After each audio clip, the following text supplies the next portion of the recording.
and welcome to my second review. Today I'll be looking at two Spider-Man characters from the J. Scott Campbell series from Sideshow Collectibles. First up, Mary Jane Watson.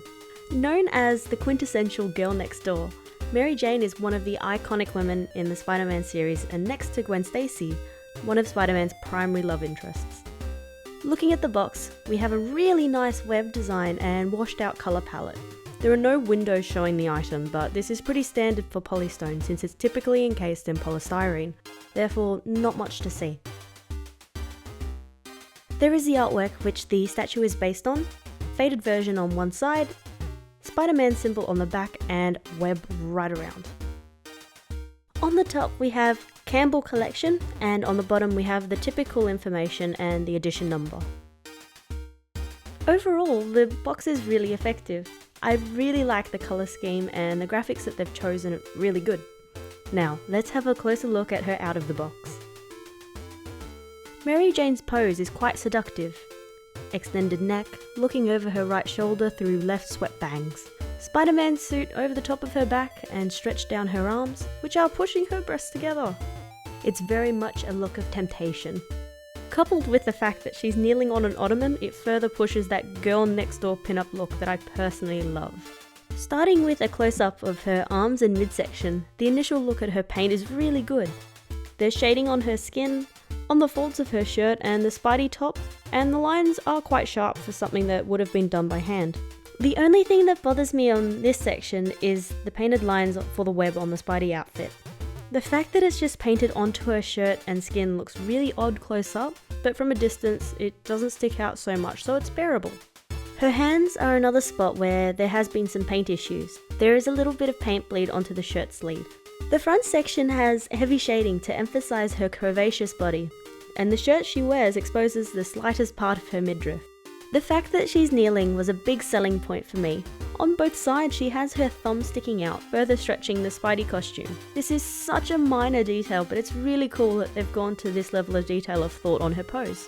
Moving to her hair. It's voluminous, shaded well, and there is some detail, consistent with what I would expect to see on a polystone statue. It's thick enough that I wouldn't expect to see any breakages from less than careful handling. The highlights on the top of her head help give more depth to her hair. Bangs look fantastic when you look at it from the intended angle. A closer look at her jeans, you can see the same level of detail applied elsewhere. It's well shaded, creases are where they should be, and it all works very well. The rib sections look good too. The inners of her jean legs look a bit off, with the shading making it look like the pants aren't hollow at all. Fortunately, there's little reason to display her showing this. As far as seams are concerned, the only ones I can take note of are in her hair, particularly around her bangs. They're quite obvious when you look at them, but in her intended display angle, they're hidden quite well. The fact that this is the only particularly visible seam is very impressive. Her face is really nice. I adore her freckles and the makeup that they have on her looks very well thought out. The ottoman Mary Jane is sitting on is well designed. It fits with the overall aesthetic. The magazines and newspaper she's with are actually from the cover of the Amazing Spider-Man issue 601, which was also drawn by J. Scott Campbell. The jeans she wears and the pose her arms are in are also in reference to this artwork. The magazines and newspaper look really cool. I really like the fact that they've been included. Overall, Mary Jane was a great addition to my collection, and I'm really happy to have bought her. Next, I'll be looking at the third in this series, Black Cat. So I picked up Black Cat at the same time as Mary Jane. I skipped Gwen Stacy because of her height. She looks lovely, but I don't have anywhere to put her along with these two. Similar to Mary Jane, Black Cat's box has the same overall design. The main differences are the heavier feature of pink, I assume because her box is significantly shorter, so the gradient wouldn't work as well. Like Mary Jane, I really like their design choices for this box. On the bottom, the same information. Looking at Black Cat overall, she has a wonderful back-breaking pin-up pose, sitting on a pile of diamonds and playing with a ball of Spider-Man yarn. You can see that they've kept the Spider-Man references even with this statue. Her costume looks to be a mixture of PVC leather and lycra, perfect for this cat burglar. A closer look at her face. She has a sexy face, strong makeup and side-swept hair. Her hair is just as voluminous as Mary Jane, if not more so. Looking from the top, she has a very clear hair seam like Mary Jane. However, this seam fits in a lot better with the sculpt, and I have no issue with it. The choice of finish on her clothes is wonderful. Despite it being 80% black, the mix of matte and gloss paints makes her outfit so much more interesting to look at.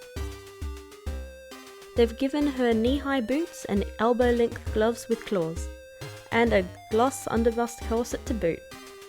She's designed to be highly sexual, and this statue definitely makes her look it. The fur additions on her neckline, forearms and calves look nice and soft and are very well shaded.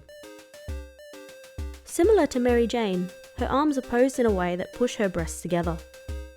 The mask she wears in this figure is a great size. It doesn't cover too much of her face. It shows off the red eyeshadow and heavy eyeliner she's wearing. She looks like a real femme fatale. She has a strong jawline, and this is well emphasized with the shading on her face. The studded collar she wears is also glossed and helps complete the look. Looking at Black Cat's base, she has the same pink featured on the box, and several piles of diamonds. They don't particularly look like diamonds, but they do match that of the illustration.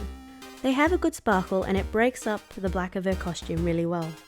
On the base, being held by her is the Spider-Man themed yarn ball. This is the only place where I have any issue.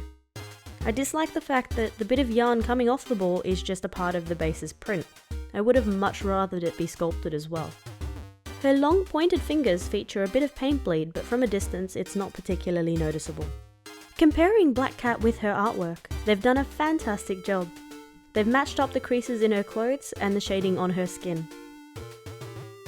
So, unlike Mary Jane, Black Cat came with a normal and an exclusive version. The artwork on the box references that of the exclusive. The white fluffy cat is only included with the exclusive version of Black Cat. I personally wasn't a fan of it, so I was happy to pick up the standard. For those unsure about how the cat is placed onto the base, the overall statue is the same between both the standard and the exclusive, with a notch for the additional piece. It's a simple swap of taking out and putting it in. Overall, these two statues were fantastic additions, and I highly recommend them for any big Spider-Man fan. Let me know what you think of these figures, or if you have them, in the comments below. Also, remember to like and subscribe if you'd like to see more of my content. Thanks for watching!